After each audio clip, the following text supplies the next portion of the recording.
Oh, hey, it's the United States. That's weird. They usually email me. Wonder what's up?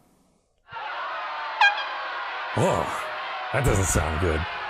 It's called the United Kingdom. They've been around for a while. They've been friends with the U.S. for a little bit. Maybe they'll know what to do.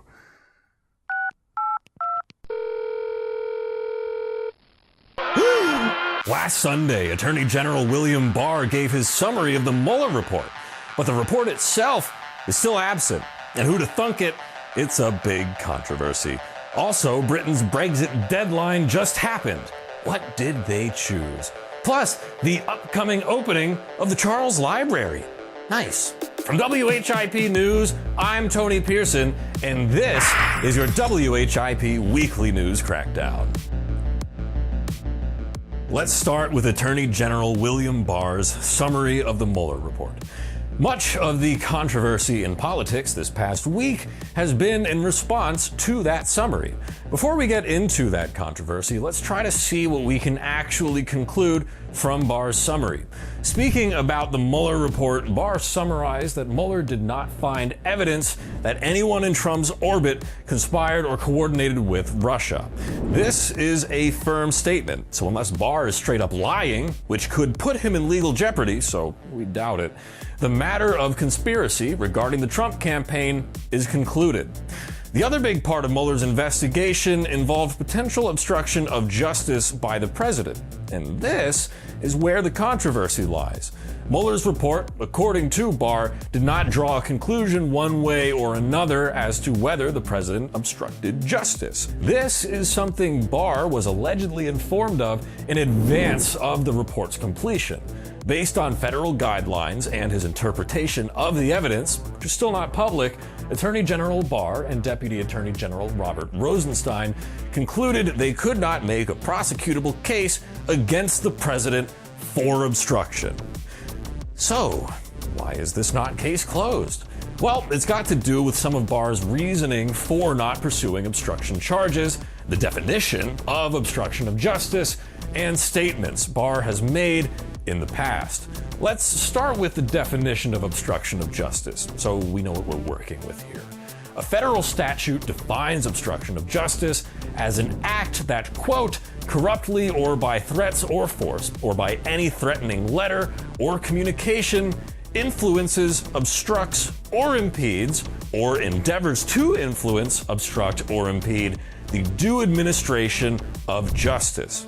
In other words, someone needs to use some kind of power they have to corruptly influence or impede the administration of justice.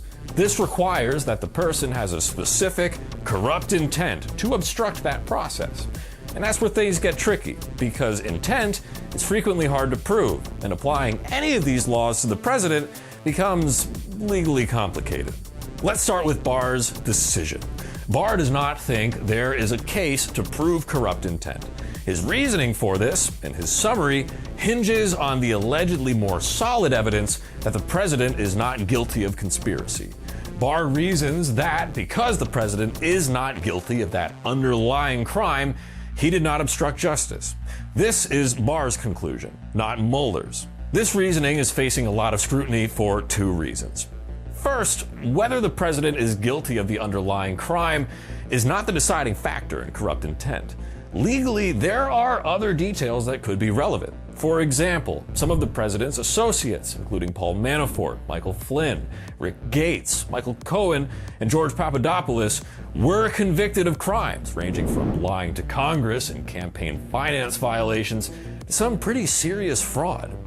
If the president knew about those crimes and proceeded to take actions he knew would impede the investigation, that could suggest a corrupt intent to use his power to shield his associates from the administration of justice. This is legally relevant, as the president allegedly asked FBI Director James Comey to back off on investigating Michael Flynn before firing him.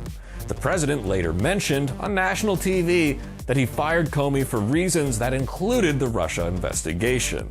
More specific information on the full report could help clear up this issue. The second serious objection being raised by opponents of Barr's decision runs a bit deeper.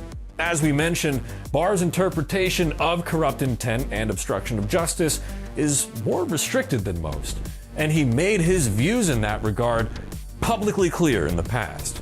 This includes in 2017, when he sent a memo describing Mueller's obstruction investigation as, quote, legally insupportable to the Justice Department and Trump's legal team, among others. This is relevant because the president is the one who appointed him after these memos were sent, and Barr did not recuse himself from the investigation after accepting this appointment, using his presidential power to put someone with a favorable and controversial interpretation of the law in charge of an investigation where he and his associates were targets could itself be obstruction of justice. Remember, obstruction of justice is essentially any endeavor to influence the administration of justice with corrupt intent. So, what does this all mean? That's just it. We don't know. The full report might have information on whether or not the president knew in advance about the crimes his associates would later be convicted of. It may have evidence that suggests whether or not Barr's position on obstruction of justice influenced the president's decision to appoint him as Attorney General. It may have evidence as to whether or not the president tried to get Comey to stay away from Flynn, who had committed crimes, and whether or not Comey's refusal to do so influenced his firing. Also, the president could be innocent here. Maybe he really didn't know about these details, and honest to God, just thought it was a baseless wish hunt and responded accordingly. This is all speculation. We don't have enough information to say because the actual report has yet to be released. And, well, that's the last update we've got for you before we let this sit for a little. House Democrats have demanded Barr provide a copy of the report to Congress by April 2nd. And on Friday, Barr announced that a redacted version of the report should be available to the public by mid-April, if not sooner. So, that's that. This is not the last you've heard of the Mueller investigation. Oh no, it's the UK again. Oh man, I've had enough government controversy. Oh. Okay, wait, they couldn't make a decision and Brexit got delayed until at least April 12th. Well, okay, I guess we'll talk about it then. Good luck, UK. Speaking of the EU, European Parliament voted to pass the European Union Directive on Copyright in the digital single market, despite two controversial articles within the legislation. Passed in a 348 to 274 vote, the overall directive requires online platforms to take more responsibility for any illegally shared content on their sites. The new regulations must now be implemented by all members of the European Union in their own way before a deadline. Proponents argue that the directive will provide proper compensation and protect the work of artists. That said, media giants like YouTube and Twitter have actively criticized Articles 11 and 13 of the directive. Article 11 has become known as the, quote, link tax because it requires publishers to be paid by the news aggregator sites that use sections of their articles on their platforms. Oh no, I think that might be us. Article 13 holds any platform that publishes large amounts of user-generated content responsible for anything that infringes on copyright, most likely utilizing licenses and upload filters. This article has faced particularly intense backlash as its critics believe that Article 13 could potentially promote online censorship and impede smaller platforms from competing with media giants. It will be up to each member state of the EU to decide how to interpret and implement the directive within their countries. Man, that was a lot of politics. Like, more than normal. What's up at Temple?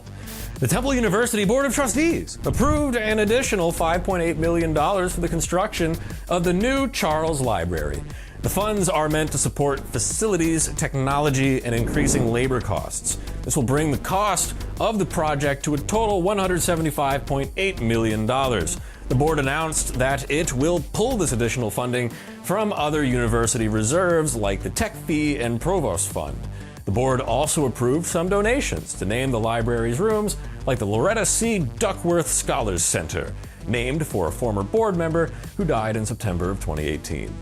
The Charles Library is expected to open in fall 2019 and will include several new facilities. Dang, looks like I'll just miss it. The Paley Library is set to close on May 9th so that staff can begin moving books to the Charles Library. Is it even a crackdown anymore if we don't talk about mumps in the end?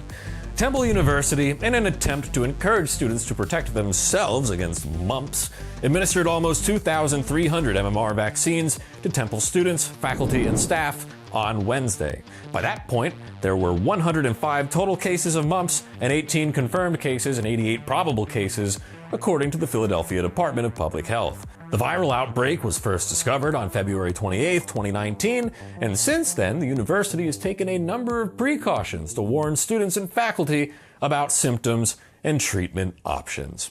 We talked about it a bunch. Okay, I gotta go. I keep blowing off the US and the UK, and I really feel like they need to talk.